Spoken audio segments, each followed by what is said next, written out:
A game created and developed by Naughty Dog.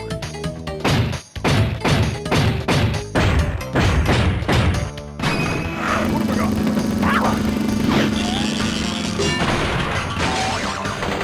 Crash Bandicoot 4! Hey guys, how is it going? This is AntDude and welcome to Crash Bandicoot. Not 3, technically. It is the third game, but it's not in the title for some random reason. But Crash Bandicoot Warped, of course, I was gonna dive into this as soon as I could after Cortex Strikes Back, and I am very, very excited to do so. Although, before we get started, cool little thing, up, down, left, right, square. Hey, look at that, it's a demo for Spyro the Dragon. We're not gonna go into it, but it's kinda cool all the same. Let's dive in.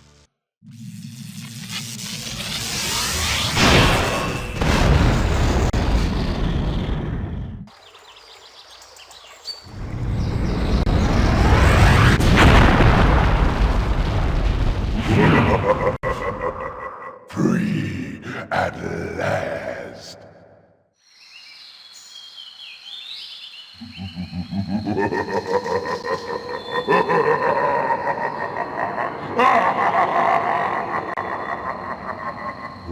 Uka is free. No, it cannot be. Evil, great evil has come.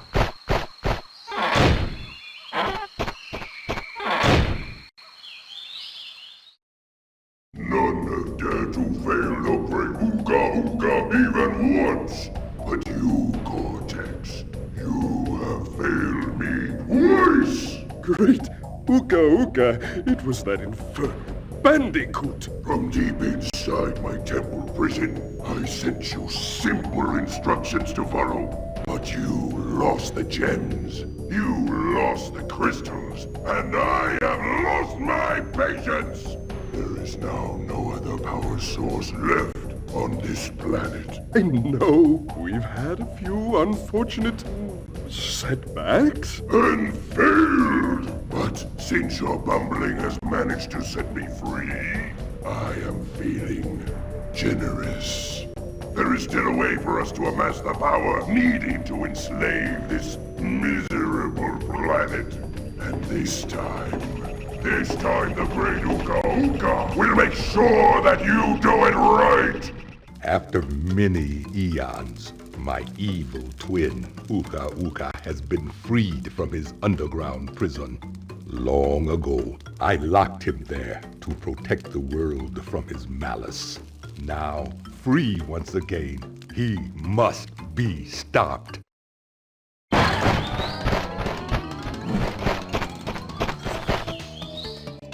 Children, Uka and Cortex plan to use this time-twisting machine to gather crystals that lay scattered across time. I have brought you here to recover the crystals before they do so. To open the time portal, simply stand on a button and then jump into the portal. Good luck. Alright, so the story is pretty simple to follow. Taking place right after Crash 2, which is always nice. Crash 2 started off the same way Crash 1 ended, that's cool. We have a new evil mask to go after. That seems pretty terrifying. You know that Cortex can't get it done, but an evil mask that Aku knows about? That could be kind of scary. But now, we have the good stuff going right now. We're in the Time Twister machine, I believe that's the title. We got the awesome music playing in the back, which I'll just talk about this music all day because this theme song is fantastic. And here's our new way of selecting levels. It's a much simpler way of doing it than it was before with the whole floor system. Not like that was complicated, but now everything is on one floor. You take one little trip down a corridor, and boom, we have 5 levels to choose from. Whatever order you want to do. Same exact layout as before. But we're gonna go into level 1, because that only seems to make sense, right? Let's go into Toad Village. I believe we're gonna get interrupted, am I right? Yep. Crash, why must you always muck in my mud? Oh look, I have a mask helping me too. We will find out which one is more powerful soon enough. I was always very confused as a child why the opening cutscene shows Uka in like darkness so you can't see his face, and then like 2 minutes later you see his face. Like, what was the point of making his face dark and ominous? I don't know, but hey, we know who he is now. And welcome to Crash 3. It's a lot like Crash 1 and 2, and much like my immense joy of going from Crash 1 to 2, man, the game plays super smooth with the analog stick. It feels so nice. I think really the big thing to me right off the bat in terms of like differences, because Crash 2 and 3 are always like conflicting in people's minds as to which game is better. As far as one thing that's definitely improved, I mentioned it briefly in Crash 2 that one way Naughty Dog was able to have everything look pretty nice is that they would just have these really tall walls surrounding you, and then the stuff that you couldn't see behind the walls was just not loaded at the time. And you can see now, they found a way to go completely beyond that, and they've made these landscapes look a whole lot bigger. Because like you start off and you see that castle in the back, and now we're actually walking to it, and that's a really cool sense of scale for back in the day. But now that we got all that little cool technical jargon out of the way from back in the 90s, the game is just really damn fun, and now we are going to be exploring different eras of time, breaking boxes, because boxes are universal. Some things may have changed with the times, but boxes are eternal. I think that could be, that could maybe be considered a deep phrase? Maybe? I don't know, it's as deep as you want it to be. The only other improvement, I almost forgot about this, is I briefly mentioned this before. You can actually see how many boxes are in a level now. That's nice, that definitely is helpful. Would have been fantastic in Crash 1. But Crash 1 you couldn't see.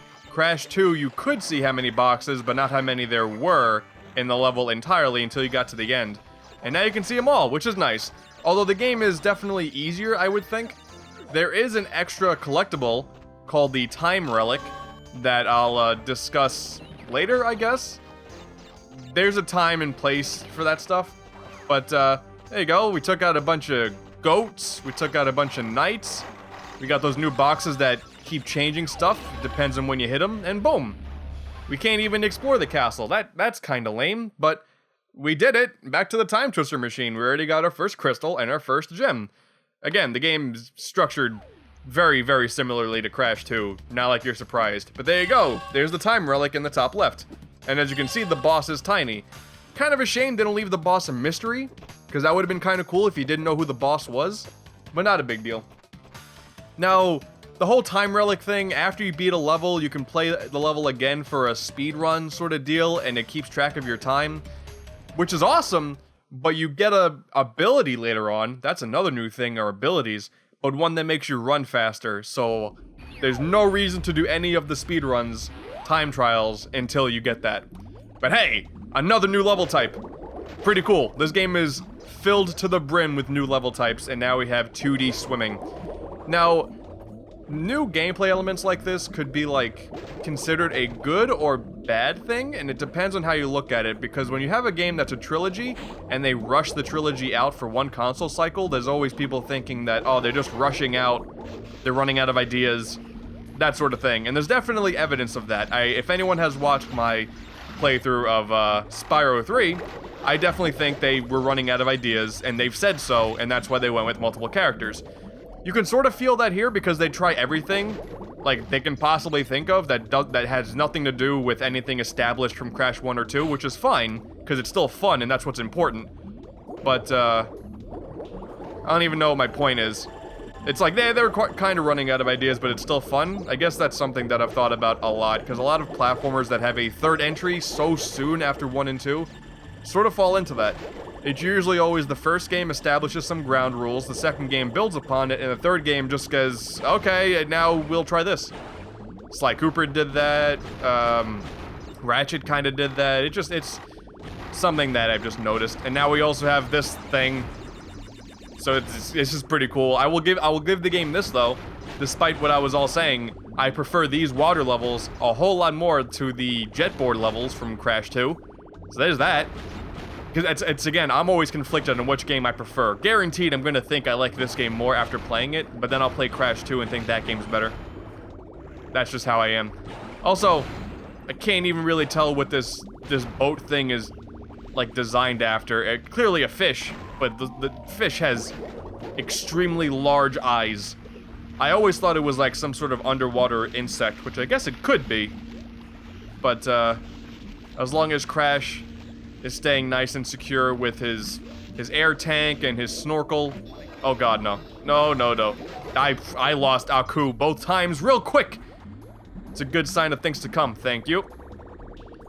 And luckily, for the time, for the first episode, as it should be, getting the crystal in the box gem is not going to be much of a challenge.